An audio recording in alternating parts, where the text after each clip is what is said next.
On this episode of The Archives, we're taking a look at a home that is well known in Eldorado. Some know it as the Soldier House, some know it as the Burnett House. It was built in 1894 and was recently restored by the Bartows. Today we're getting a tour with the current owners as well as some of the family members that remember the home and its beautiful past.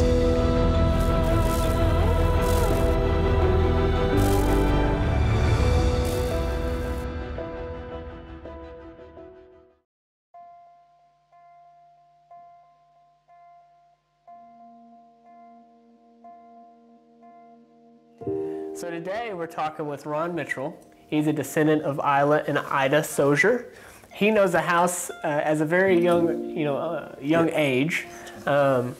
He's going to tell us little stories that he has, as well as some of the memories of family members and what they left on this house. Right. Well, I guess my first memory is actually when Ida Soldier was still living. Mm-hmm. I can remember, although vaguely, I was very young, being in the house when she lived here prior to her death. Right. And because my grandparents lived right across the street, there was a lot of family that lived in the neighborhood, and we had kind of free reign with, our relatives' homes. She was a very interesting person. She was an antique collector much before people even considered antiques to be of any value. Right. She had a house full of collections. I can remember coming into this house, and many years ago, nails were brought in wooden kegs. Mm-hmm. And she had a couple of wooden kegs of Indian artifacts in the floor here. And she gave me some, which I still have today, probably 8 or 10. And I value them because where they came from. Mm-hmm. I can remember as a kid too, in this house, there today is a restroom underneath the stairs. And at that time, when she was still alive, it was a closet. Mm-hmm. And she kept all the firearms underneath the closet that she'd purchased, which were probably, muskets, flintlocks, powder horns, all kinds of interesting stuff to a young person. So those are the things I remember, and of course that, the house was filled with antiques. The house was, I guess, at that time was purchased, or my great uncle, Eugene Soldier, and his wife, Greek, bought the house and moved into it and lived here until, we think, about 1980 or 81, when the house passed to the next owner. Mm-hmm. They had no children, and of course, my mother was an only child living across the street. She passed away in 1963, and we stayed a lot at my grandmother's house at that time. And we basically had free run of the house and the neighborhood. We never knocked. We walked in the door whenever we wanted to. I fully remember laying on the floor in the dining room watching, that's where they had their television, and watching on Sunday night Disney, the Wild World of Disney, and Marlon Perkins, and the Mutual Omaha shows that they had of Africa and wildlife. Uh-huh. So it was a good childhood for us. Later on, I was friends with some kids around the corner, and we would steal a pack of cigarettes from their mother and come in and sit at the table in the dining room, or in the kitchen. Uh-huh. And they'd fix us glasses of iced tea, and we would smoke at about 13 years old, and they thought that was the funniest thing in the world. They didn't discourage us from doing that, but this is a long time ago, so people have to understand that. Gene had some major health problems in his older age, and I would come by and visit him, and we had very good conversations about his condition and about life in general. I was pretty close to him. He was the last of the family that lived here in Eldorado. Right. I hear, you know, from other stories and stuff that we've talked with people, and Greek was very fancy. Yes. Is that so? Yes, yeah. Was... Yeah, I think in general most people were more so in those days too, right? I mean, I can remember my grandfather and my Uncle Gene and all of them, they wore straw boaters and the, you know, the flat brimmed straw hats in the summertime. And always white shirts, dress pants, polished shoes. I mean, that was just pretty much, you know, the way that people dressed pretty commonly these days.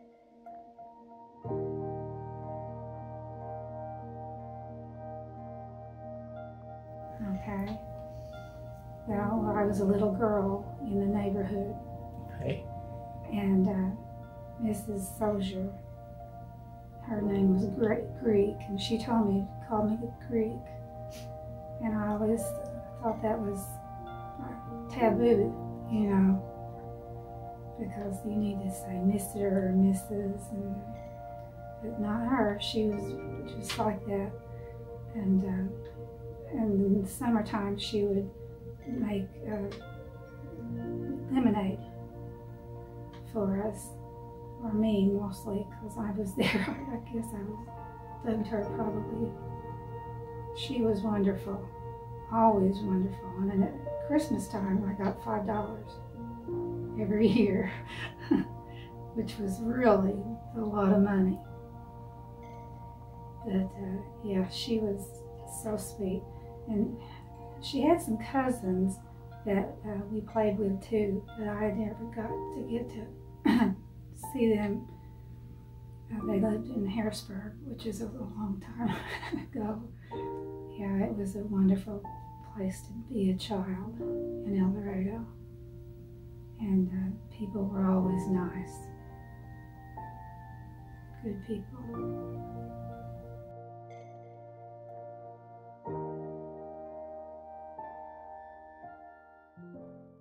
So today we're going to talk with Holly Grisham. She is the current cleaner of the house.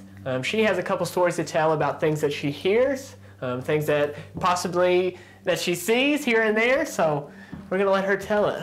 Okay. Yeah, occasionally, like when I'm up here, it usually happens here in the blue room, as we call it. I'll be up here cleaning, changing linens, making the bed up or whatever, and you'll hear the knocker downstairs on the main door. You'll hear it knocking like really loud. And when I'm up here, then I'll usually like look out the windows here to see if there's a car out front, or over here where I usually park in the driveway. And I'll like holler hello, thinking maybe it's Trina coming in, and typically then there's nobody around. There's times too when I've been up here that you will hear the knocking on the door and it sounds like the door has opened, and then maybe footsteps coming up the staircase there where it's creaky and kind of cracks. And I've told David and Trina about it before, and David's like, it's just a figment of your imagination or whatever. He said, you know, to each their own, kind of. And he gets tickled at times, and we've named the ghost Cleveland. We had a guest that had stayed here too, and I'm not sure if she had slept in this blue room or in the front room, but she had messaged Trina too privately through the Airbnb site asking if any other guests had ever experienced like the loud knocking at the door or hearing voices, and she kind of chuckled and, you know, proceeded to tell her by message that myself, the housekeeper, has experienced the knocking at the door, the slamming of doors. And she said that she had heard several loud knocks at the door, like at 2 a.m., followed by voices that she had heard what she thought was downstairs in the living room. Oh, wow. She said, which she did not go down to check it out. Other than that, other than that, I've not really experienced anything else outside of this room. I hear the basement door occasionally, but it's usually while I'm upstairs that you may hear the basement door slam. And by the time you get there, there's nothing. Yes, nothing there. I went downstairs several times because of the loud knocking, and went downstairs to open the door, and there's like nobody there.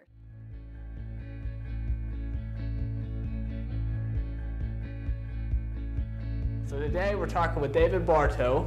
He is the current owner of the residence of the Choisser Burnett House. He's going to talk with us today about some of the reconstruction as well as trying to get this home back in shape to where people can come and stay and visit today. He's going to show us around, and feel free to give us whatever information you can. Well, Chris, see, I bought the house in 2014. I didn't really know what I was going to do with it at the time. I hated to see the house go into disrepair. Right. It's a beautiful house. Yes. So anyway, one thing led to another, and I ended up with a house.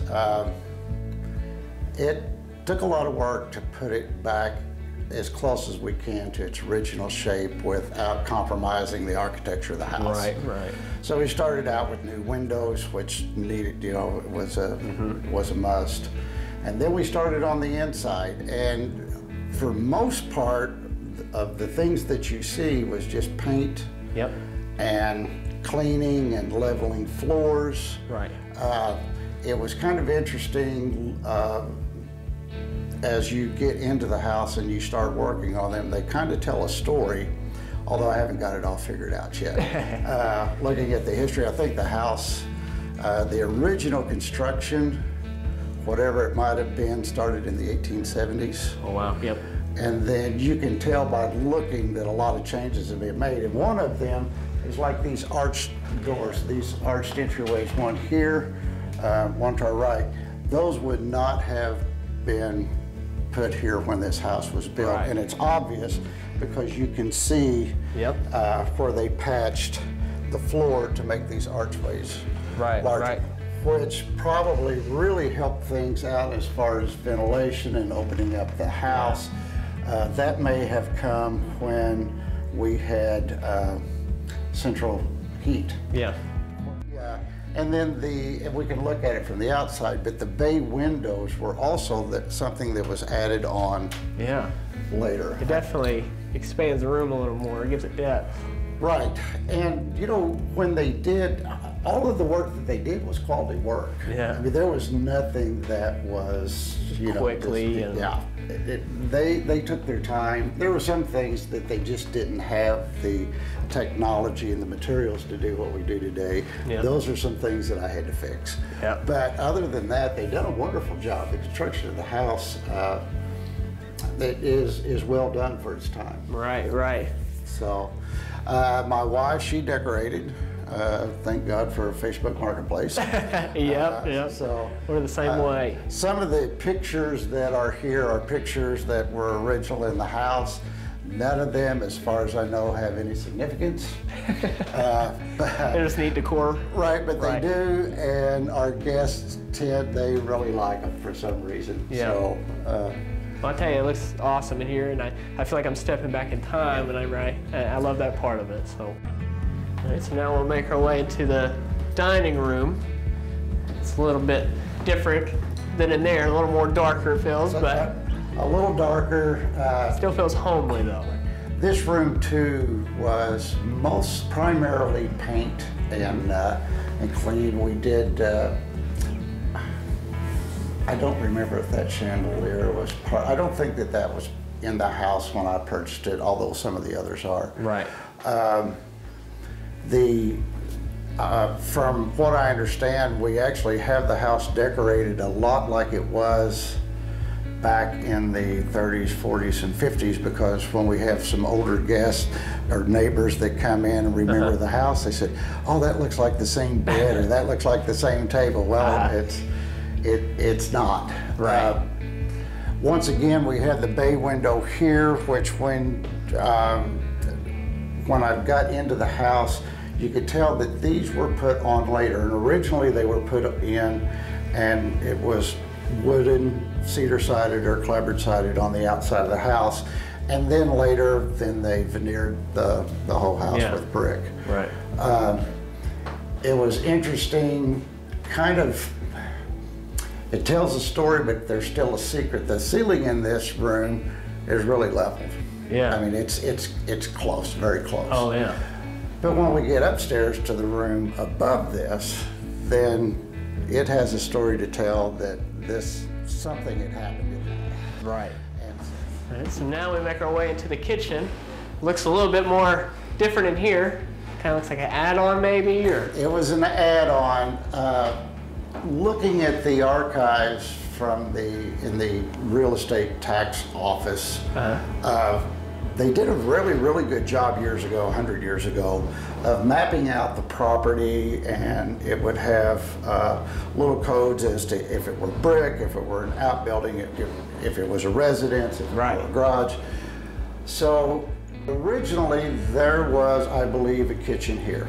It was a summer kitchen, which you understand that to keep from heating up the house in the summertime, and when you were doing your canning and those things, you were in a summer kitchen, so you could open all the windows. And, you know, and then I believe at a later date that was taken down, and then this room was added. And from the looks of the real estate plans, real estate maps, it was pretty close to the same size. Right.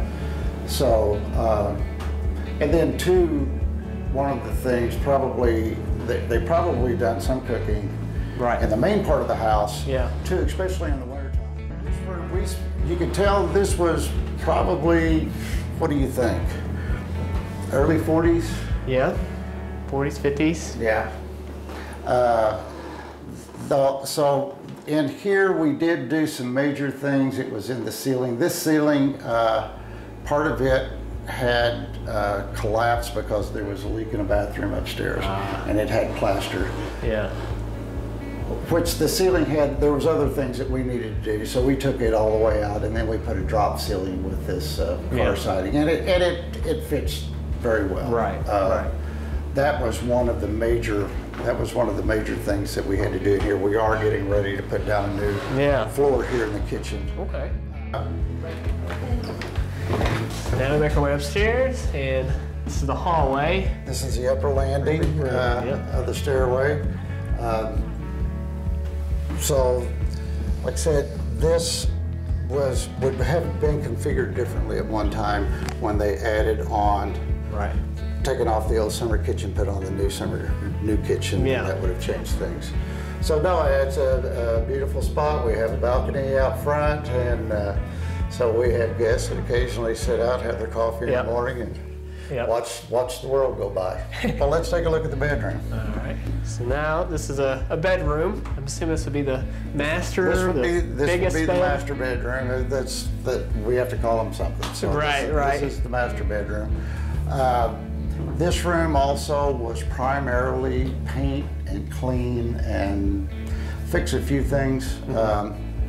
You will notice that the floor in this room and then the next room, the flooring is different than it is. Yeah, it's a little wider out here.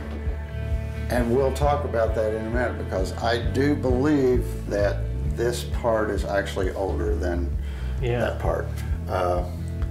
I truly don't believe it was originally built as a house. Yeah. So, but you can also see up here where they put the bay windows in at a later date, and you can actually see the line across the floor where they added the flooring on to match up with the old part. But once again, for as old as this house is, it's pretty solid. It's got pretty good bones for being a 140-year-old house. Right. So. All right. So now we're into another bedroom that is right off to the staircase. This is what we call the little bedroom. A couple of twins in here that works out really well with the Airbnb. This room had a lot of work done in it. The walls were fine, the ceiling was okay, the floor was the issue. When we were downstairs and we were talking about the ceiling in the dining room, that's just below this room. That ceiling is flat. This floor had almost a 2-inch sag in it. Oh, wow. Which means that the floor sag, they put a ceiling in at a later date and made sure the ceiling was level, but this floor wasn't. Right. So this was about a 2-week project for me, because I'm not very good at what I do here. Pulling this floor up and then leveling it. And then also I embedded in this wall here an I-beam. Right. And the I-beam spans the entire room, and then there's bolts, draw bolts that we attach to the floor joist. and lifted it up all we could lift it up without distorting the ceiling downstairs. Right. But it mostly just to firm it up, and then so we leveled the floor up by cutting shims, and then put this floor back down. Now this flooring is the same as the flooring in that room, and actually what I was looking at, this floor at one time, this wall was built after this floor was down. Normally that's not how you would do it. The floor ends at the wall. Right. This floor goes underneath the wall. These walls are freestanding. They were built at a later date. Wow. They were not built when this floor was put down. These walls weren't here. Right. So, and then also here's the cubby hole. I have been upstairs, up in the attic, which I thought, well, we'll find an attic. Well, we didn't find an attic. I found a hayloft. Oh, wow. So there's a hayloft up in the very top portion of this whole house, which makes me think that it was a feed and tack room. Yeah. Because we had livery stables across 2 streets here. Right. So I'm just guessing here, but it makes sense to me that that's what this would have been. Yep. And it's kind of the only thing that really ties it all together to explain why it was put here in the first place. Now we're into another bedroom, which is the back side of the house. Yes. Yes. So this is directly above the kitchen, and so this would have been built later, probably in the 40s, maybe early 50s, but probably in the 40s. We talked about the ceiling downstairs, how it had come down, and it was relatively solid, but we're directly above it, and this floor was springy. So that ceiling that we put up, I took it down again, and then in here in 3 different places alongside the floor joist, we took channel iron, 6-inch, I think 3/8 thick. It was very heavy, channel iron, and we put them in, we raised the floor up, and then we bolted those channel iron to the floor joist. Wow. And that had taken the spring out of this, because it was flexing more than it should have been. It could have actually been affecting the integral strength of the house. It was flexing too much. Now I have been up in the attic of this portion, which is very small. If you'll notice, we have Like a curved. the arched cornice. I don't know what that would be called. But up in here, when they built this addition on, there's actually a steel frame. So that is all shaped. There's a steel frame that just sat down on the walls, and then they went in, and I don't know if that's plaster, if that's a type of sheetrock, I don't know. I never did get into it. But this actually was a huge steel frame that sat down over the top of this part of the house. And I've been in a lot of old houses and tore down a lot of old buildings and stuff. I've never seen it before. Yeah. So it was really interesting. So for you, this was kind of a challenge to figure out how to go back in time as well as kind of go with the flow of what they're doing. Right, and the hardest part to do is to do the work, and when you leave, not leave any footprints. Right. That, that everything that you've done, so when people come back and say, oh, nothing's changed, it has to, but you just can't see all of the changes. Right. Well, there's the Choisser Burnett House. I'm glad to see that the Bartows were able to get it fully restored. You can actually stay at this house if you go to Airbnb. Make sure to like and subscribe to my channel, The Archives, and we shall see you on the next adventure.